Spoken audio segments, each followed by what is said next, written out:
Hi friends, so I have some more dreams for you.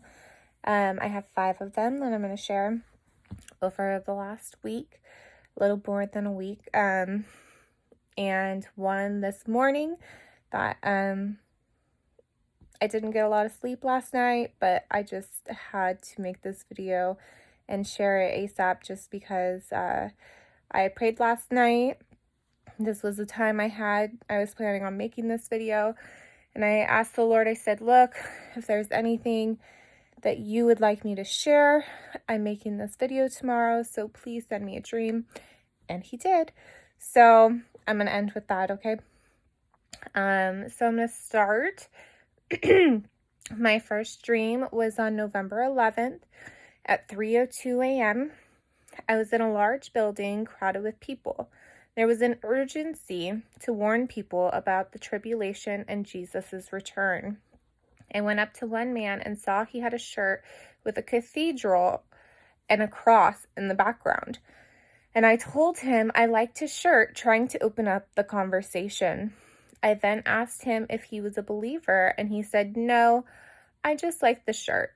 I then told him Jesus was coming and we were in the last days. He said, yeah, I'm going to read the book of Revelation. And I replied with, yeah, you should, but also look up some YouTube interpretations because it can be very confusing if that's where you're going to start. I then walked away, continuing to warn everyone I could. So that was the first dream.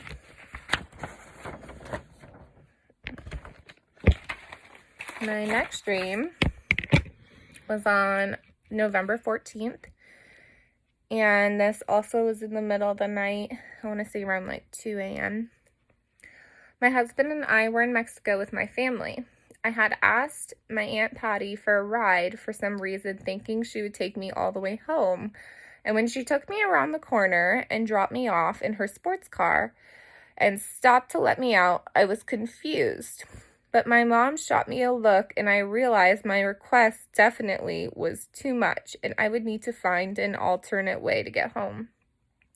I was in a rented home that me and Pat were staying in, kind of like an Airbnb, and I watched out the door as there was 3 skinny, poor children who walked down the alley, and they looked dirty and malnourished. I was distressed watching this. And I then watched a woman behind them, also dirty, skinny, and sad-looking, walking behind them. So I stopped her and said, please wait. I ran to my wallet and I saw I had each bill. I had a dollar bill, $5, $10, $20, and $100 bill. And I took out the largest bill, the $100, and handed it to her with a smile. She grinned at me and scurried away. Next thing I knew, I was in a basement, tied up, surrounded by men. I knew they had just raped me. And then the woman who I gave the money to walked into the room grinning. I said, why? I only wanted to help you. She said, I wonder how much they will pay to get you back. And then smiled, and I could see so much evil in her eyes. They then poured fire whiskey down my throat and mocked me.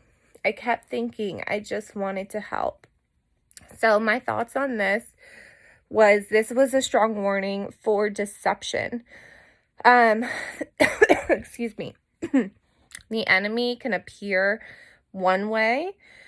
They can appear poor, helpless, needy, and take advantage of good people, of Christians, of believers, because we are so giving and we are so willing to help, that it's so important in these end days to have discernment and to listen to the Holy Spirit, because this just was a strong warning of deception, of evil, of wicked schemes. So even though they might have had these children, it might have been all an illusion. It could have been that these were sex trafficked children that were being used to lure, people like me that were willing to help, that they could take advantage of. So that was the dream and the message that I had got. My next dream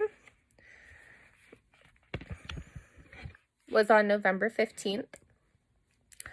I heard people talking about climate change, and I had a vision that I was standing at the door of a garage and I was looking outside the garage, and I saw everywhere was flooded with water, but it just wasn't just water. It was dirty, murky.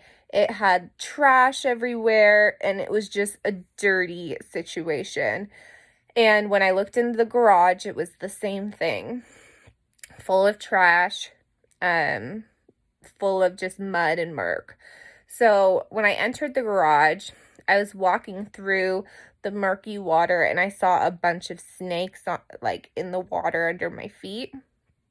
And I was squirming. I do not like snakes. They are my biggest fear. So next thing I heard was someone had said, we will fix the climate change, and or we will fix it, and water will be poured from the Atlantic into the Pacific. I then got a vision of a dark blue water being poured into the dirty, murky water.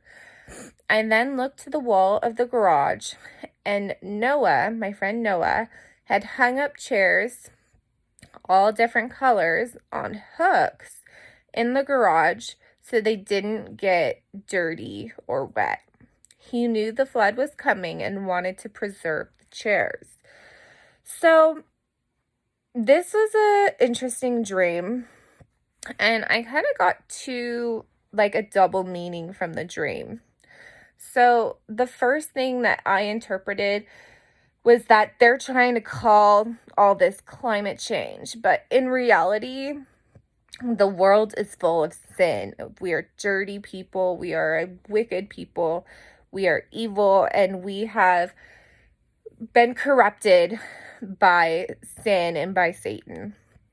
And so it's not climate change, it's judgment that's coming. And so in order for judgment to come, we need to be washed away, like in the days of Noah. And so that's why I got that vision of clean water washing away the dirty water. And of course, I believe that's through, Jesus Christ and the second coming and all the judgments and whatnot. But I felt like this might have also had a literal meaning, only because he's given me so many tsunami dreams. So it's quite possible, and I was looking at the map, that if there was a tsunami that was big enough that the Atlantic could possibly go over the aisle between North America and South America into the Pacific, if it was strong enough. I don't know that. I'm just thinking out loud.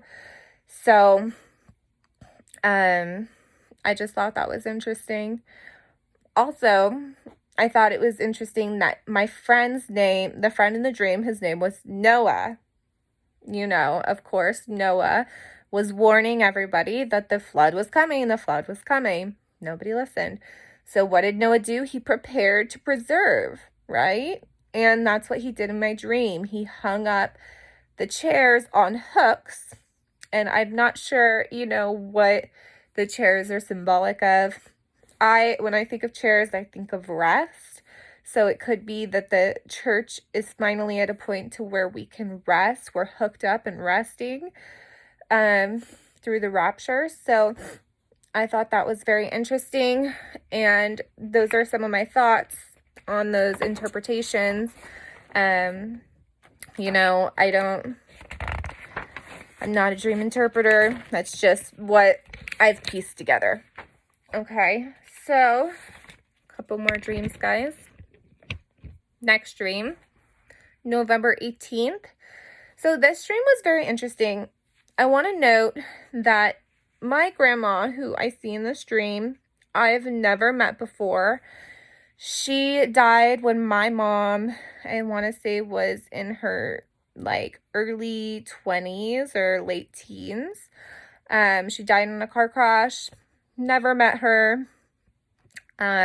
My mom, it didn't end well with their relationship, so she never talks about her. Like, it's just kind of been a dead subject.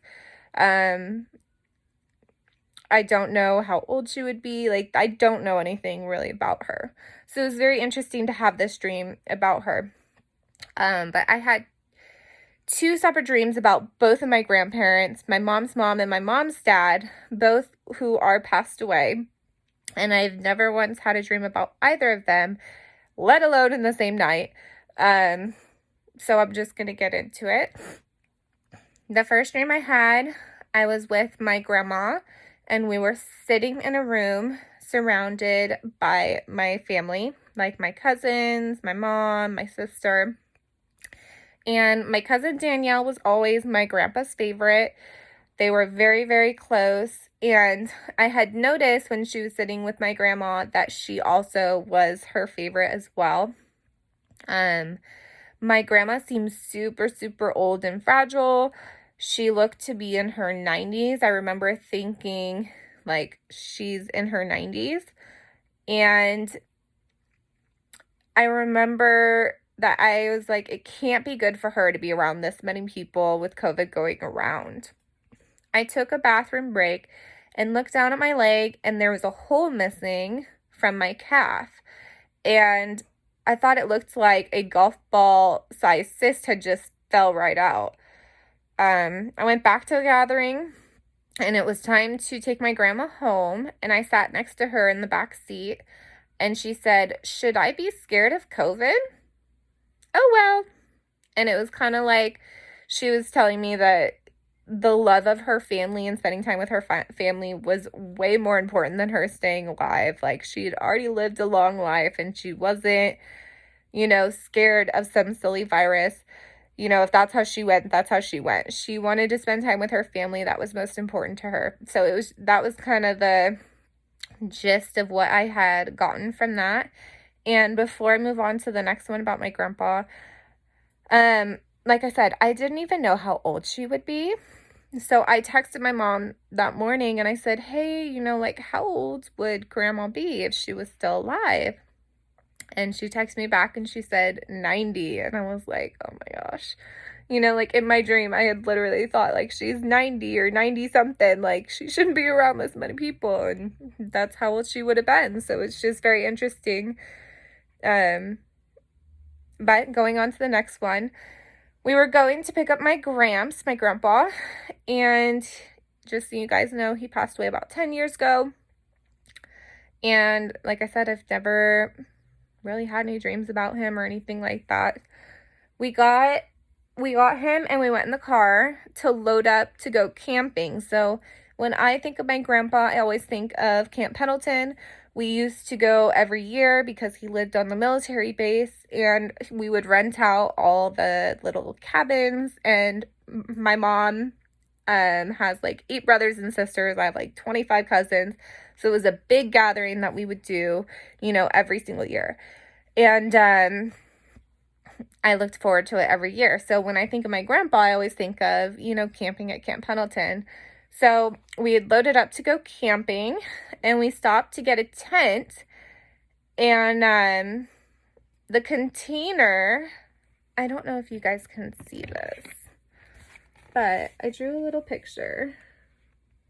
This is what it looked like right here, up here. It had like 2 little trees and a star and some moons. And it said Fortnite on the container of the tent. I don't know what that means.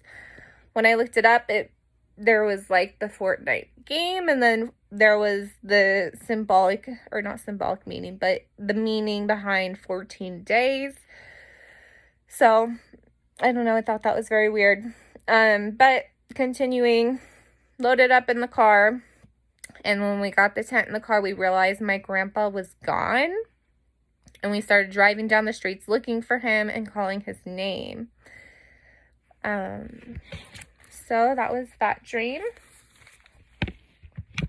Next dream, I was at a crowded pool. Jesus handed me a hose and gave me instructions. I had a hard time hearing the instructions, but by the time I had asked him what, he had already wandered away. I stood with this hose searching for a hole to connect it to inside the pool. Like, you know how there's like those pool cleaners and there's like the holes and you like stick the hose in. I was like looking for somewhere to put this hose, but this hose was just filling water out. And all of a sudden this pool, and what was weird was when I first started looking around, the pool was like a normal pool. But when he had come back, this pool was like one of those kiddie pools that it like folds the sides down, and then once you like put water in, the sides are held up by the water. So it like kind of transformed. But as I continued looking for it, and this pool started filling up, and it filled up to about like 80%. And as soon as I saw that it was like almost filling up to the top, I saw Jesus walk back. And I was so excited to see him. I was like, yes, he's back. And so he's like, no, that's too much water. Slowly start emptying the water out. And so I slowly started pushing down the sides in different areas to let water out around the pool. And then there was a change in scene, and Jesus and I were on a balcony overlooking crowds of people, and he was so happy. He looked me in the eyes and said, I choose you. You are so beautiful. And in that moment, it felt like he was looking into my soul. I felt so unworthy and yet so cherished and loved. I've never felt such love. He hugged me deeply, and I nuzzled my head into his chest. So that was a little emotional for me. But I found this so beautiful because this is how special he makes just one daughter, one son feel. You know, and it's not just me. I'm not special. I'm not unique. I'm just a wretch like anybody else. I'm just a sinner. And so to be so loved and to feel so cherished and chosen, like that's how he feels about his bride, about his church. And it was just such a beautiful, beautiful message. So I wanted to share that as well. And then this is my last dream I had this morning.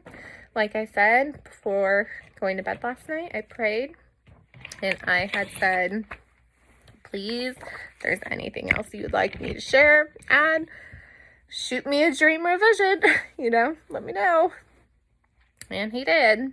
And it was different, but here it is. I was in Mexico with my friend Kara, and there was 2 resorts. And the first one we went to was the same one I went to for my honeymoon. As I walked up, I was flooded with happy memories and said, yes, I love this resort. And Kara said, oh, this isn't the one we're staying at. And we're staying across the way. I asked, well, was there at least restaurants? And she said, no. And I was very disappointed. And I moped as we left this resort. And when we settled in, I began cooking bacon. And the stove was like overlooking a window outside. And sorry guys, my voice is a little raspy this morning. As I looked out the window, I could see the whole sky, and it was a normal day, blue sky. It wasn't anything like my tribulation dream where like the sky was orange. Like it was a normal day, normal blue sky. And I watched as all these asteroids were coming in from the sky on the whole horizon, but they were really small. And I was like, Kara, like, come here, do you see this? And I looked out the window, and they slowly started getting bigger as they were coming closer. I was like, those are asteroids. And I like ran outside. I was so excited. And I ran outside overwhelmed with joy that these asteroids were about to impact. And there was like an asteroid, I would say around the size of like a dishwasher, that was just right above me. And I was just so happy. I was like, this is it. And so I lifted my hands and I said, "Praise Jesus, I'm going home." And as soon as I said that, I watched in slow motion as I began to lift up from the ground and float up into the sky. And I kept my eyes up, and the asteroid had disappeared. And where the asteroid was, there was a vertical grid, and it was all white. And it was like 4 vertical lines and 4 horizontal lines. So it was just very weird, like almost like a tic-tac-toe, but more grid, like, I don't know, but all white. And I started floating up towards this grid. And that was the end of the dream, and I woke up. So I don't know, guys, this is, I want to say, like my 3rd rapture dream now. 2 that I got to get lifted up. The other one was seeing the first beam shoot through the sky, but I was so excited when I woke up this morning, I could not go back to sleep. So maybe I'll take a nap later. But I just had to share with you guys. You guys are my YouTube family. I'm always praying for you. And if you guys have any prayer requests, want me to pray over you, I love you all, and I wish for the best. And I love you guys. All right, bye.